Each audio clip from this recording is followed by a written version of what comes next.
Okay, so welcome to our friend, the skeleton. We're going to go through all the bones and hopefully help you with naming these nooks and crannies and lines and holes that you have to know. So this is the cranium, the skull. I'm going to go through this skull. It's the file for this is down below. So we'll do a close-up, but I'm going to go through this just very briefly. So we have the front of the skull. It's the frontal bone. Think of you touching your head. And it's important that you learn the names of these, particularly these cranial bones, because the muscles that overlie these have the same name. For example, this is the frontal bone. The muscle that overlies it is the frontalis. Okay, so we have the frontal bone. We have the two sides, which are the parietal bones. Down below, right above your ears, are the temporal bones, right here. And then in the back, we'll see this later, is the occipital bone, okay? Then you have your jaw, which is the mandible. Then we have the cheekbone, which is your zygomatic bone. Again, we'll take a look at all these and we'll look at the bones that are inside your eye. Then we move down and we're going into the spine, and you have the cervical vertebrae, the thoracic vertebrae that go down into your lumbar vertebrae, into your sacrum, and to your coccyx. Now I'm going to, again, in another file underneath, I'm going to go through bone by bone on these to show you how they are and the names of the holes and the names of the processes. So going back up, we're going to look here at the thoracic cage.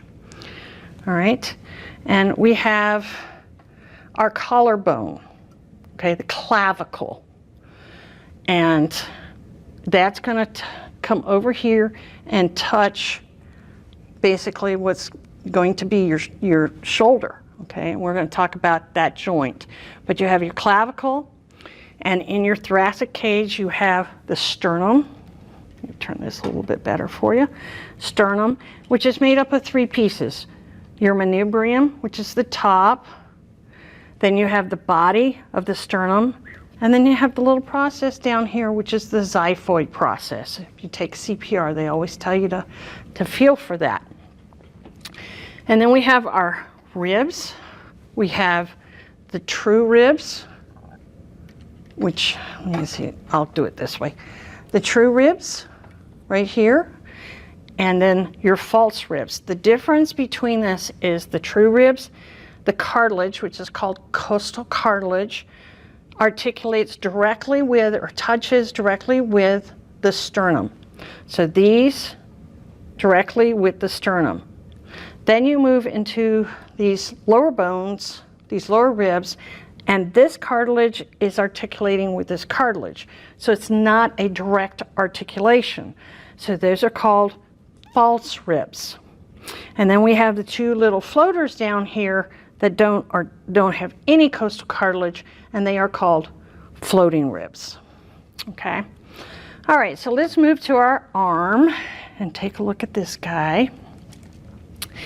And first of all, we have our shoulder blade, which is the scapula. And you'll notice a couple, I'll show you again in another file underneath. I'll look at this. And this is important because this bone really makes up a lot of the shoulder joint. But fitting into there is our big arm bone, which is the humerus. It's not funny, it's spelled slightly different. You can notice this little notch on here. This is the greater tubercle, which allows for muscle attachment. We come down our humerus, and this is kind of tricky. I have brought an extra one, the big one. There's going to be in another file so you can see it. This elbow joint is a little difficult, okay? So you have the humerus that articulates with the two lower arm bones, which are the radius and ulna. Now, how you tell the difference between the radius and ulna, two different ways. You can either say the radius is on the thumb side, or the ulna, the back process of it, is your elbow or Olecranon process. So it's whatever you want, okay, whatever you want to do. And we'll take a look at that in a second. So you can see this joint. We're going to talk about joints, and this is a hinge joint, and the head of that radius rolls over this little bump here. That bump is the capitulum, all right? And you kind of just roll right in there like that. That's how you can move it. This is your ulna, and it rolls over a process here on the humerus called the trochlea, and you can see it just roll right in. On the back of our humerus, you can see that elbow. This is the Olecranon process, which rolls right into this deep pocket, the Olecranon fossa. And if you take your own arm and put it right there, you can feel that fossa where that Olecranon process is going in. Okay, and then we have our hands. Now I'm going to, in another file, we're going to look at these very, very, very closely. But basically, your wrist bones, the carpal bones, where my hand is right now. Then you have the metacarpals, and then you have your phalanges, the fingers. So the metacarpals make up this part of your hand, and the phalanges make up your fingers. This is one of these places where we start to use those terms that we learned, you know, proximal and distal. So these phalanges are named. So this phalange is closer to that point of attachment, closer to here. This is the proximal phalange, the middle phalange, and this is the furthest away, so this is the distal phalange. And that's how we named them. Okay, so now we're going to move on to the hips, and I do have, again, in another file, a hip bone for you to look at.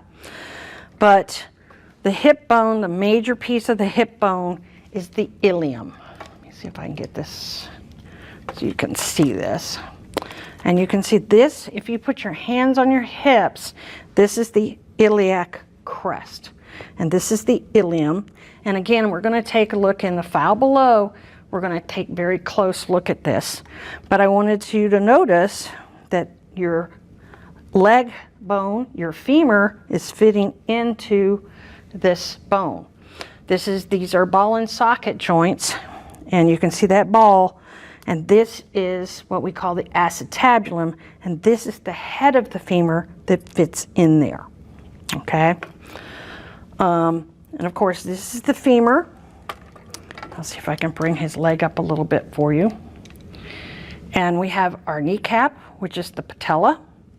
And then we have our two lower leg bones, our tibia and our fibula. If you have a little trouble trying to remember that, this fib's about being a bigger bone. And then one thing you want to notice is this little process out here. This is the lateral malleolus of the fibula. That's your ankle. So what you feel on your foot as the ankle, that's what it is. And again, this is your foot. And since this is so far down there, it's going to be much easier for us to do this in a special file. So down below this, you'll see the file for the foot. Okay? And I think that is it with our friendly little skeleton here. Okay, so down below you'll find the files that we're going to go into the special bones. So go through them in sequence, and that'll help you learn those bones.